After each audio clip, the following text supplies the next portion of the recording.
මහත්තලාව මහත්තුරකින් තමයි අපට හම්බෙන්නේ. ඉන්ටර්ලා පින්ටි ගියා තමයි එයා සල්ලි දානවා. ආයිබෝන් හැමදෙනාටම අපි පසුගිය දවසක දාපු වීඩියෝ එකෙන් පස්සේ අර බරවර වගේයාගේ ඊට පස්සෙත් ආධාර මුදල් කිහිපයක් ලැබුණා. නුගේගොඩ ප්‍රදේශයේ අක්කා කෙනෙකුත් සල්ලි වගේ දැම්ම රුපියල් 5500ක් නම සඳහන් කරන්න එපා කිව්වා. ඊට පස්සේ කුවේට් වල ඉන්න අක්කා කෙනෙකුත් දැම්ම රුපියල් 5500ක්.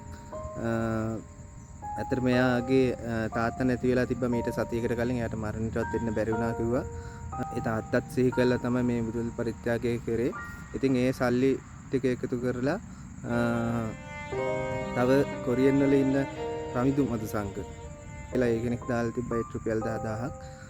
මාරි මේ සල්ලි ටිකෙන් 9000ක් දැනට ඉතිරිව තියෙනවා.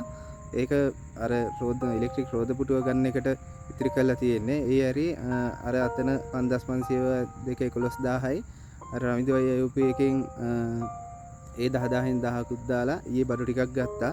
ඒ අයියලාට ගිහින් දෙන්න. ඉතින් අපි දැන් යනවා ඒ ටික එයාලට ගිහින් දීලා එන්න. ඇත්තටම ගොඩක් පින් ඒ ආධාර කරපු හැමදෙනාටම අපි විශ්වාස කළා මේ මුදල් ඉවට ගොඩක් ස්තුතියි. අපි ඒ විශ්වාසයේ කිසිම වෙලාවක පළුදු කරන්නේ නැහැ. ඔයාලා දුක් මහන්සියෙන් ඒ උපසල්ලි තමයි මේ හෙව්ව සල්ලි තමයි මේ වල තියෙන්නේ. ඉතින් ඒවට අපි පරිම වටිනාකමක් දෙනවා. මේ ලැබුණු මුදල් වලින් ඒ ගත්ත බඩු ටික අපි තව ටිකකින් ගිහින් දෙන්න යනවා. තව දෙයක් ඉල්ලීමක් කරනවා හැමදෙනාගෙම ඒ අයියට රෝද පුටුවක් ඉලෙක්ට්‍රික් රෝද පුටුවක් මේ ගන්න අපි මුදල් එකතු කරනවා. ඒකට ඇත්තටම 3,95,000ක් යනවා ලංකාවේ මුදලින්. ඉතින් මේ සඳහා අර කොරියාවෙන් කසුන් මුදල් සංඝයේ දාපු මුදල් ටිකෙන් තව 9,000ක් තියෙනවා. ඒ අරින්ද තව කීප දෙනෙකුත් මුදල් මේ දානවා කිව්වා ඒ රෝද පුටුව ඉල්ලදී ගන්න. ඊට පස්සේ ඇඳක් අරන් දෙන්නත් පොරොන්දු වුණා කොරියන් වල ඉන්න මල්ලි කෙනෙක්. ඊට පස්සේ රයිස් කුකර් එක ඩිලිවර් කරා මේ කූරිය කරලා තියෙනවා. දැන් මට මැසේජ් එකක් දාලා තිබ්බා ඒ අක්කා. ඊට පස්සේ වතුර ලබා දෙන්නත් අයියා කෙනෙක් පොරොන්දු වුණා මේ ඊශ්‍රායෙල් වල වැඩ කරන. ඒකට අවශ්‍ය විස්තර ටික බලලා කියන්න කිව්වා. ඉතින් මේ විදිහට අපිට පුළුවන් වුණා මේ අය වෙනුවෙන් මේ විදිහට හරි මේ ප්‍රමාණයෙන් හරි උදව් ටිකක් කරන්න. ඉතින් ඒකත් ඒ අයට ලොකු දෙයක්. ඊට පස්සේ තව පැරිස් වල ඉඳන් අක්ක කෙනෙක් කතා කරා මෙයාට බැන්ඩේජ් බෙහෙත් වලට මාසෙකට යන වියදම බලලා කියන්න කියලා ෆාමසියෙන් අහලා හැමුණු ෆාමසියට ඒ මුදල් ටික ලබා දෙන්න කටයුතු කරන්නම් කිව්වා. ඉතින් ඒකත් මම අද බලලා කියන්න ඕන. ඉතින් ඇත්තටම ඒ මිනිස්සු හිටියේ තත්ත්වයක් එක්ක මේ තත්ත්වයෙන් හරි උදව් කරන්න ලැබීම ගැන ඇත්තටම ගොඩක් පින් මේ වෙනින් ආධාර කරපු හැමදෙනාටම. ඉතින් අපි දැන් අපි ඒ ගත්ත බඩු ටිකක් දීලා ඒ කට්ටියගේ තොරතුරු ටිකක් බලාගෙන ඉන්න දැන් යනවා. හැමදෙනාටම තෙරුවන් සරණයි.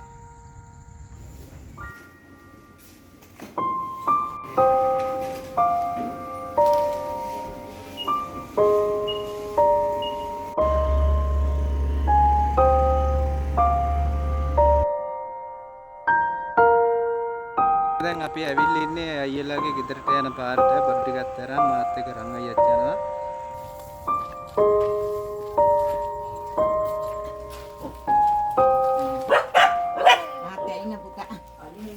මම කෝල් එකක් ගත්තා.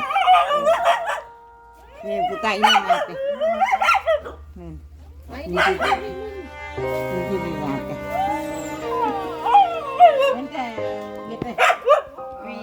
එන්ට මේ මහත්තලාව මේ මේක ගන්න දුර මේක ගෙන් තිනු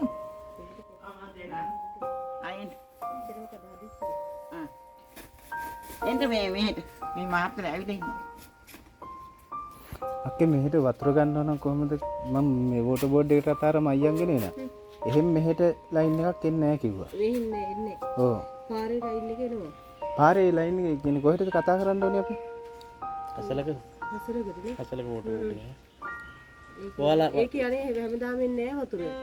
එන්නේ නේද? අර එක්කෙනෙක් මේ වතුර අරන් දෙන්නම් කිව්වා. මේ එයා බලන්න කිව්වා යන වියදම ඊට පස්සේ බට ටික දාගන්න කොහොමද? අපිට මේ ලිඳ මේවා කියලා දුන්නා නම් ආයෙ ඕනේ මේ පින්ති දෙනවා මේ ලිඳත් මේ ලිඳෙන් මේ මහත්ය ඉතර සිලින්ඩර් දාලා එහෙමද? ඔව් නෑ දාලා වහලා ගත්තා නම් ඔව් එහෙම ආයෙ ඒකට මේ ප්‍රශ්නයක් නෑ ඒතර අර ගොඩින් තවන ටැංකිය තියාගන්න පුළුවන් නේ. ටැංකි දෙන්න හරන්න තියෙන්නේ යට තව හරලා හදන්න. තේරුමක් නැහැ බට දාන්නම් බලාගෙන හරන්න ඕනේ බටේ තියලා උන හරන්නේ. ඔව් බට ඒක තව බට දාලා ඉවරලා හරන්න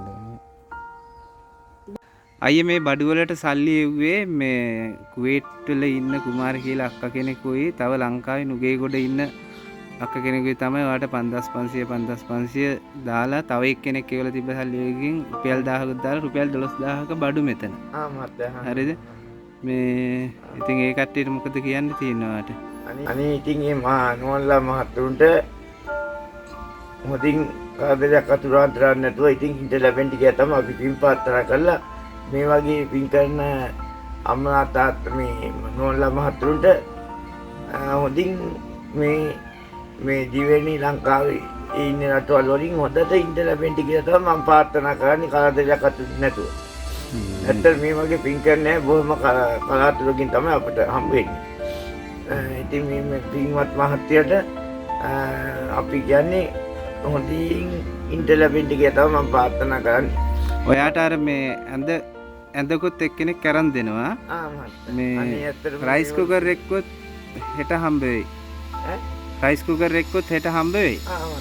මේ ඒකෙකුත් අද එක්කෙනෙක් මේ ඩිලිවර් කරලා තියෙනවා. ඒක හෙට නැත්තම් අනිද්දාට හම්බ වෙයි. එහෙම නැත්නම් ඒකත් ගෙනත් දෙන්න හොඳේ. එතකොට ඔයාගේ ওই කකුලට බෙහෙත් දාගන්න මේ මාසෙකට යන වියදම තියෙනවනේ. ඔව්. ඒ වියදමත් එක්කෙනෙක් දෙන්නම් කිව්වා මේ ෆාමසියට දෙන්න කියලා. එතකොට ඔය අතන අපි සිටි ෆාමසියටනේ ඔයා යන්නේ. අතන අතුන් එක තියෙන්නේ. ඔව්. කුටි ඒක තමයි අපිට ඒ මොනවත් මං එයා මම ෆාමසියට එතකොට එයා සල්ලි දානවා. ඔව්. එතකොට ඔයාට මාසෙට මේ ෆාමසියෙන් ගන්න පුළුවන් සල්ලි දෙන්න ඕනේ නැහැ හොඳේ. ඒ ටික ඔව් ඒක මං මේ යන වියදම අහලා බලලා ෆාමසියෙන් මේ ඔයාට බෙහෙත් වලට යන වියදම එයාලා දන්නෝනේ. ඔයා හැමදාම එතන ඉන්නේ ගන්නෙ. ඔව්. මේ ඒ යන වියදම මේ බලලා එතනට ෆාමසියට දෙන්නම් ඒ ටික. එතකොට ඔයා මාසයක් යනකම් ඔයාට එතනින් මේ නොමිලේ ඒ ටික ගන්න පුළුවන් හොඳේ. ඔයාට අර බයිසිකලේ අරන් දෙන වැඩෙත් හරියයි. මේ කට්ටියක් ඒකට උදව් කරන්නම් කිව්වා මේ තාම නෑ ඉතින්. ඔව්. බලමු ඒ ටිකේ සල්ලි ටික එකතු වුණොත් ඒ බයිසිකලේ අරන් දෙන වැඩෙත් අපි කරලා දෙන්නම් හොඳේ. අනේ ගොඩාක් පිනම ඇත්තටම කියනවා මේ ටවුන් එකට යන්න ඉතින් ලේසි නෑ. ලේසි ඔයාට බෙහෙත් දාගන්න හරි ඒ ටික කරගන්න පුළුවන්. ඔව්. මම ඉඳන් ඇවිද ගන්න. හරි දැන් මේකට සපත්තුවක් වගේ එකක් තියෙනවා නම් ටයර් වලින් ඉප් සපත්තුවක් තියෙනවා. මේක කපලා ගහගත්තා නම් ගන්න මඩ ගෑවෙන්නේ තුන් යන්න. ඒක ලොකු දෙයක්. බලමුකෝ අපි පුළුවන් විදියට ඔව්. උපකාර අරන් දෙන්නම් ඉතින් මේ උපකාර කරන්න කැමති අයගෙන් හොඳේ. එහෙනම් අපි දැන් යන්න. මේ අපි අර ටිකත් හම්බුනාම ඔයාලට ගෙනත් දෙන්න ඒ ටික අරන් එන්නම් හොඳේ.